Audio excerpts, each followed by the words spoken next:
Bonjour à tous. Alors, comme ça fait longtemps que je vous ai pas parlé de mes dernières lectures, je me suis dit qu'aujourd'hui, j'allais vous parler seulement de mes coups de cœur, comme ça, on ira à l'essentiel. Donc aujourd'hui, j'ai 4 livres à vous présenter, et parmi ces 4 livres, 3 sont des romans historiques, et le 4e est un roman contemporain. Je vais vous les présenter assez rapidement, mais je ferai quand même des articles plus détaillés sur mon blog dans les semaines à venir, et par ailleurs si vous avez des questions, surtout n'hésitez pas. Donc voilà, après ces bonnes paroles, je vous propose que nous commencions les présentations.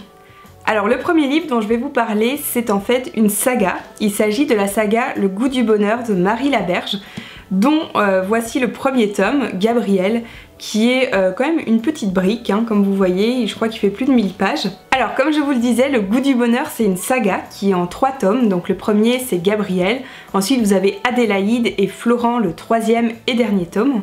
Il s'agit d'une saga historique qui commence en 1930, je crois, au Québec. Et du coup dans cette saga on va suivre une famille sur 2 générations. Dans le premier tome, Gabriel, on va suivre Gabrielle qui est la mère de famille et qui a eu l'audace de se marier par amour, ce qui n'était pas une chose si évidente que ça à l'époque. Alors pour être tout à fait honnête, quand j'ai lu les premières pages de Gabriel, j'ai eu quand même un peu peur et je me suis dit c'est peut-être pas pour moi cette saga. Et en fait je me suis accrochée et j'ai très bien fait parce que très vite j'ai vraiment été totalement happée par l'histoire. En fait ce que j'ai vraiment adoré dans ce livre, c'est les personnages qu'a créé l'auteur, que ce soit les personnages principaux ou les personnages secondaires, parce qu'il y en a beaucoup. Alors pour ceux qui l'ont lu, personnellement j'ai été vraiment hyper touchée par le personnage de Reine. Et de manière générale c'est sous ces airs un peu de roman sentimental, de roman familial, c'est une saga qui parfois vous amène des trucs mais d'une violence que vous ne soupçonniez absolument pas. Moi je sais que les dernières pages des deux premiers romans m'ont laissé mais alors sans voix. Voilà, c'est un peu un gros contraste avec le rythme un peu lent, notamment au milieu du roman. Et ce que j'ai adoré aussi, c'est que vous avez un fond historique qui est diffus tout le long pendant les 3 tomes et qui est assez passionnant aussi. Et vous avez en fait plein de thématiques assez différentes, donc par exemple la guerre forcément, le retour de la guerre, vous avez tout ce qui est émancipation des femmes, toutes les questions un peu sociales, toutes les questions politiques, et qui s'allient très bien avec à côté l'histoire des personnages, leur évolution propre, et tout ça fait un mélange qui captive totalement le lecteur. Le deuxième roman dont je vais vous parler, c'est le prix Goncourt de l'année 2017. Il s'agit du roman L'Ordre du jour, donc celui-ci, qui pour le coup par contre est vraiment un tout petit roman. Alors ce qu'il faut savoir, c'est que personnellement tous les ans je lis le prix Goncourt et généralement je ne suis pas déçue. Et celui-ci ne fait pas exception à la règle. Alors pour vous expliquer rapidement ce roman, c'est un roman historique qui va raconter l'annexion de l'Autriche par l'Allemagne nazie de Hitler. Sauf que en fait c'est ça et c'est pas vraiment ça. Parce qu'on va avoir plein de petites scènes qui vont se passer à des moments de l'histoire différents et avec des interlocuteurs différents. Et l'auteur va nous le montrer, comme je vous le disais, par tout un tas de petites scènes, de petits dialogues, de petites scènes même anodines. Mais en fait, pendant ces scènes-là, il s'est joué des choses énormes et finalement dans une certaine passivité. Donc c'est un roman historique mais qui est assez exigeant je trouve, et si vous n'avez jamais lu de roman historique, je ne vous conseille absolument pas de commencer par celui-là parce qu'il est totalement atypique. Et surtout l'auteur va utiliser un ton hyper particulier qui est un peu de l'ironie, un peu une distance un peu désabusée, de l'humour aussi. On a l'impression que les événements sont assez cocasses et un peu ridicules par moments.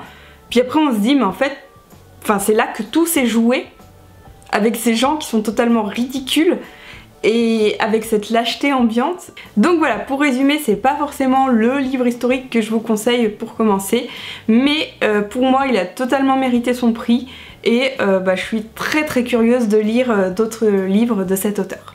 Le troisième et dernier livre historique dont je vais vous parler, c'est Couleur de l'incendie de Pierre Lemaitre. Donc voici l'objet.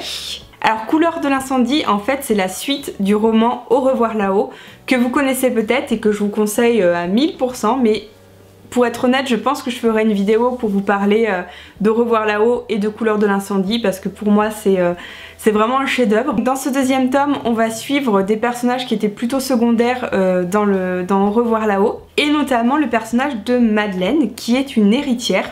Et la particularité, c'est qu'elle va se faire totalement manipuler et totalement arnaquer.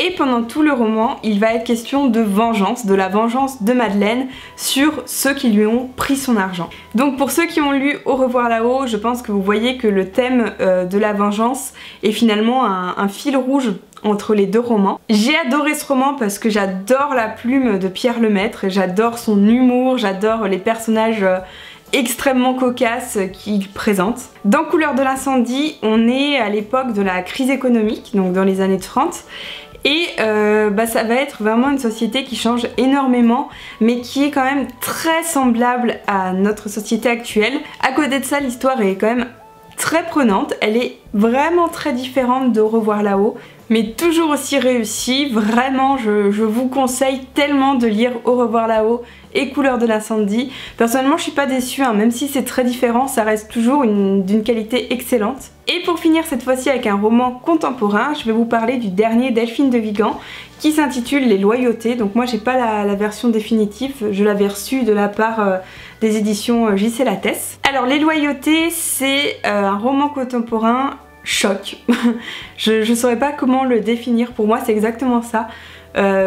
Quand j'ai fini cette lecture, je n'en suis pas sortie indemne. C'est l'histoire d'une professeure au collège qui va se rendre compte qu'un de ses élèves ne va pas bien et elle ne sait pas pourquoi.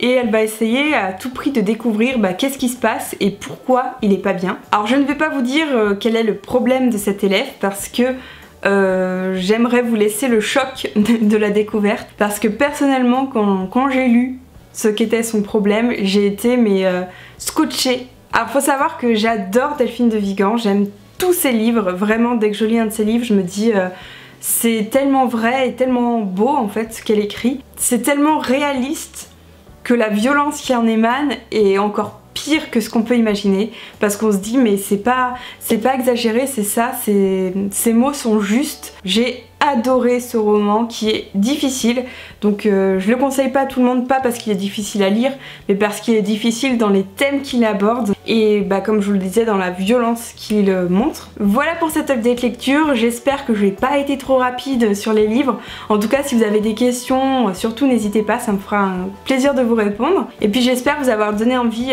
de découvrir ces 4 romans, et surtout si vous avez lu certains de ces livres, dites-moi ce que vous en avez pensé. En tout cas je vous remercie pour votre attention et je vous dis à très bientôt pour une nouvelle vidéo.